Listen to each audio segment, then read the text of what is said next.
What's up? It's another episode of Watch You Strappin. These are not watch reviews. So just a quick wristwatch check of the day with a strap pairing, usually something aftermarket with a particular watch. And today I am back on the Longines Legend Diver. This is a newer 39mm version in the blue dial. Really like this. Really struck me when I first got a chance to see this as an early sneak peek and preview, actually, at a Longines event over at Topper in Burlingame back in, I would say, in October. It came out, yeah, that was about at least a month or so before the actual official release of this. And once I saw that there and tried it on the new integrated, well, fitted, not integrated, but fitted bezel right style bracelet. I was like, wow, this is nice. It's slim, the lugs are shorter, it's not too big or not too small like they were before, and I get why, some might like the other ones, especially the 42, as that is the original vintage scale and size that they were at. But they lost the date list, rather. They gained the date window back in the later models for the most part. And I don't know, for something like this, I don't think it works with a date. Even, yeah, you could put it at the 6, I suppose, if you were going to do it. But I don't think it's necessary, and it just looks better without a date. And I really like this lacquer dial that's blue.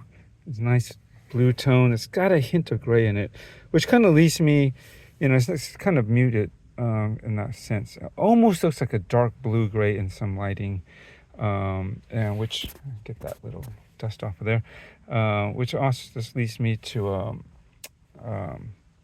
the strap here. Trying to pair it with something else just for fun, off with a bracelet, trying to preserve the bracelet a bit. It does have high polished, the center, like beads of rice links, and the clasp itself is high polished in the center of it. And I know that's going to be an almost instant scratch magnet, so I've been kind of preserving that since I got it, although I should probably put it back on the bracelet again. One of the reasons why I bought it, but it does look great on other style of straps. And for something like this, a lot of times this has been compared to as like a dress diver, because it's something about it just looks a little bit more elegant or fancy. Maybe some of the way it's polished or something. It doesn't have that external rotating bezel that you typically find on a lot of divers, which make it a bit more tooly looking. So I think because it's the internal bezel is integrated into the design of the dial, it doesn't stand out as much, and it just kind of, yeah, it just makes it, if you were to do something dressy with a dive watch, I suppose it could be something like this. And that's kind of one of the reasons why I had purchased this, because I don't really do dress watches, and so this could do dual purpose. I mean, I like a good dive watch, as you may have seen from my previous watches in my collection, but I do find sometimes there was a need to have a dress watch, and I really didn't have anything that suited that occasion. I mean, in the end, I really don't care too much about what people think, or whether this a dive watch or whatever will go with a little bit more dressed up attire or not. But I can't deny it would be nice to have had something a little bit more meeting the occasion, I guess. And so this would have been something nice, and that's kind of why I bought this, is to try to do that. But I did pick up a sort of a dress watch thing recently too, but it won't come until hopefully no later than April, which will be about just over a month or so, if all things go well, preferably sooner. But anyways, that's we'll talk about that when that comes in. And so anyways, yeah, so the dial got that kind of slight blue, grayish tint into the tone of this blue, in my opinion, to my eye. So why not pair it with a nice gray NATO-style strap? This is from Haveston, you see here. This is from the Parade series, so those are primarily a bit more those are one of the few that still have a double pass, but the material is pretty smooth and relatively thin, and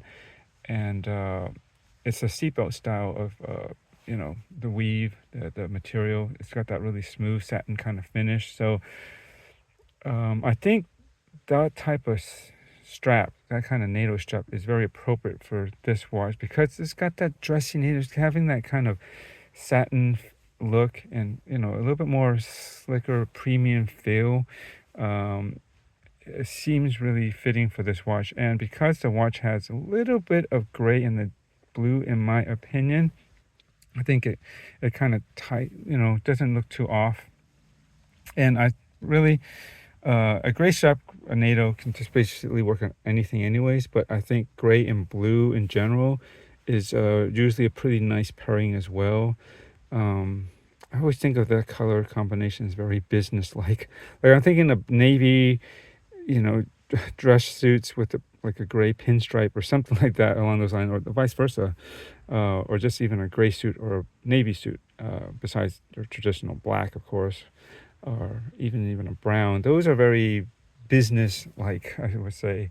But yeah, I think this still looks a business anyways. Yeah, it's a good strap. I love the fact that Havestons have these floating keepers on the far end, so that whatever you end up having at the end, you can just move it down to just keep that in always secured fairly well. And these don't need to fold over. I think they have a way of just making the strap just right. They don't need to be overly long. I don't need that extra fold over bit, which I kind of try to avoid for the most part. And this looks fine, just leaving it kind of off like this. It's not too intrusive. It doesn't like stick out way up, like almost towards the case, which I don't need it that long. And yeah, and also the most important thing to me is that somehow their buckles always land, for me at least, on the right part of the wrist, like right in the middle. A lot of NATO straps ended up being off to like this side of my wrist, I've noticed, and then you got to tuck in that last part. So it's a little bit more off-centered, and it's kind of weird that it's off on the outer, side of my wrist, versus, it should be right here. The buckle should be basically in line with the middle of my wrist, right? And so that they always seem to do that on all their models. I mean, with the single pass, it's even easier to negotiate, where that's going to sit, because it's a single pass. You can kind of move it up and down along that strap.